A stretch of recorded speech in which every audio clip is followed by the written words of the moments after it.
Hello, welcome to another episode of Sports Talk. I'm here with my brother Mustafa. What a night one of WrestleMania.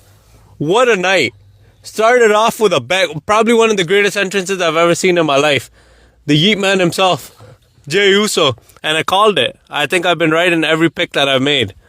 I gotta go back and listen to it. If you guys are following if you guys are following our podcast, let me know if I've been right with every pick that I made. First of all, you haven't been right with every pick you made, but let's get back to WrestleMania. You can tell by a reaction he won. Of course. He's going down legendary status. The crowd is into him. He's going to be one of the GOATs. Yeah. I'm calling it from now. Yeah. Did you see the emotional moment he had with his brother in the ring after? When he hugged him after winning the title? Yeah, that was amazing. Like I said, they're promoting him really well, and rightfully so. The crowd is behind him. He should be at the top of WWE right now.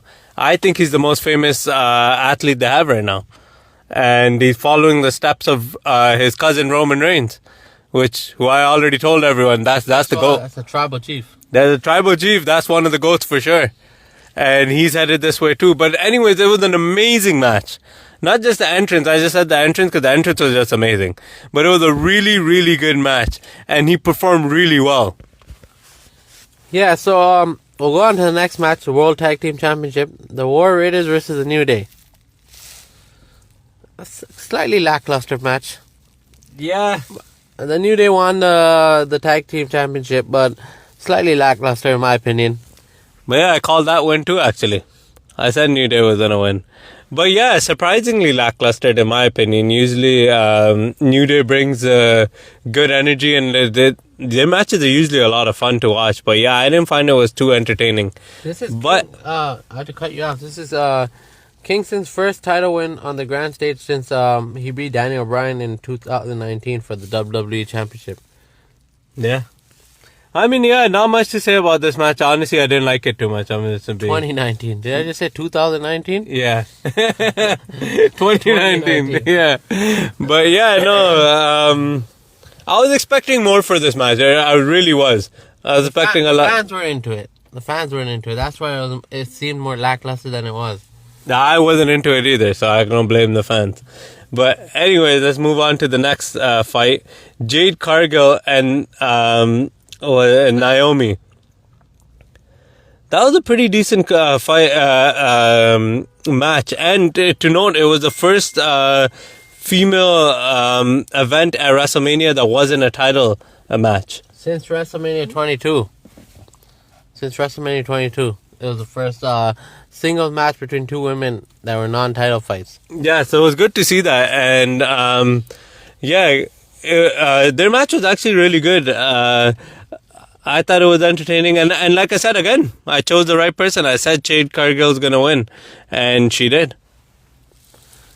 Yeah, so it was now the presentation was amazing. The match was pretty okay in my opinion.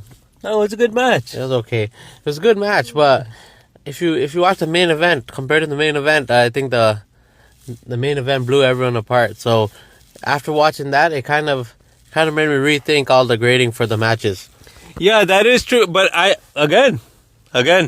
called that too. I said the Roman Reigns. We're not there yet. Hold on. But you already brought up the main event. No, that's why we're gonna bring it up again when we. Hold on, I'm not talking about it. But I said the Roman Reigns, CM Punk, and Seth freaking Rollins triple threat match is gonna steal the WrestleMania show for both nights. I think I said that I think that's gonna be the best match of both nights.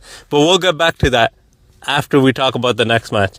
The next match was Jacob Fatu versus I forget LA Knight. LA Knight, yes. Again, I was right on this one. I thought Jacob Fatu's going to win and they're going to try promoting him more. And this match was really good. I don't know. I've seen mixed reviews on this match, but I disagree. I thought the match was really good and Jacob Fatu was amazing. First of all, you didn't even mention it's the United States Championship match. First mention's the right stuff. Okay? amazing performance by Jacob Fatu. One of the actually, I take it back. Best performance of the night. Yeah, his performance-wise, no, Jey Uso. Individually, best performance of Jey the Uso. night. No. Yeah, Jey Uso had the best I performance think of it's the night. between him, Roman Reigns, and Seth Rollins was the best performance of the night. Like wrestling-wise, like actual tactical wrestling-wise. You don't know tactical wrestling. I think, but tactical wrestling-wise, then I think it's Jacob Fatu. Jacob Fatu had the best match. First of all, someone that size, doing the things that he's doing, just unbelievable. He's jumping and flipping, doing backflips off the top rope at his weight. That's insane. All right, yeah, it was an insane match. That's what I said. Probably the best performance of the night by an individual star. Next match, we're not gonna lie, we skipped when we found Rey Mysterio was injured. Yeah, we changed the channel. When we found out Rey Mysterio was injured, we did not watch this match and we changed the channel. It was disappointing.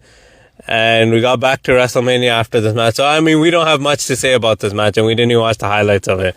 So, we're just going to move on to the other match that we watched, which was Tiffany Stratton and Charlotte Flair for the Women's WWE Championship. And again, I was right again. Like I said, Charlotte Flair is obviously going to win this match. Like, it was obvious as day because she won the Royal Rumble. And she came back from injury, and she's one of the biggest women's WWE superstars of all time. You're not talking about the biggest part of the fight. It was before the fight even started, the match. Stratton exited a Barbie box for a special WrestleMania entrance. Did you see that?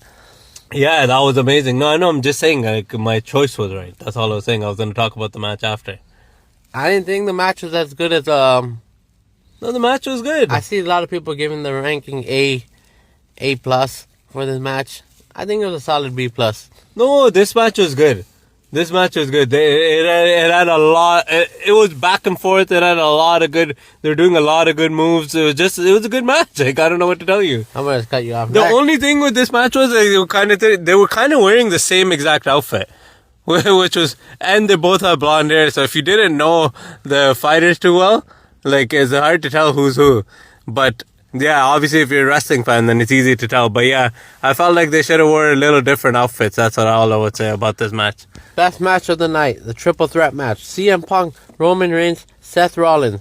What a performance. They took it outside, or not outside, to the fans.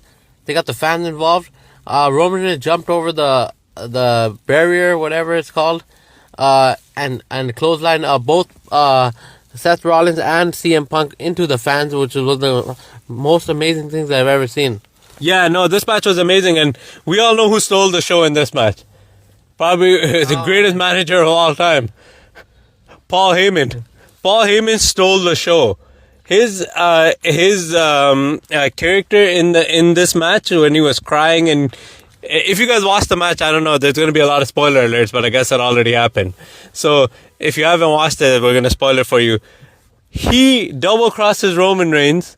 He double crosses for CM Punk because CM Punk is his best friend. He double crosses his best friend for Roman Reigns and double crosses Roman Reigns for Seth freaking Rollins. My mind was blown. And that's how Seth Rollins ended up winning the match. What an amazing match. Yeah, Paul Heyman definitely stole the show. I think he's one of the greatest, like, if you want to call them actors or performers of all time. It came out of nowhere. Yeah, I know. I thought he went back to Roman Reigns like it should be. Yeah, that's what I thought. But then he twisted up on Roman Reigns again. You know, when he double-crossed CM Punk, I kind of saw that. I was like, okay, I didn't see it coming. But I was like, okay, okay, that's a good storyline. But then when he double-crossed Roman Reigns, my mind was blown. There's one thing I didn't like about this match, and then I'm going to conclude it right here. Is CM Punk needs to retire. Oh, yeah. CM Punk had a legendary career, but he wasn't moving athletically, he wasn't looking the best, he wasn't looking too sharp. And I think Seth Rollins and Roman Reigns really carried the show on that match.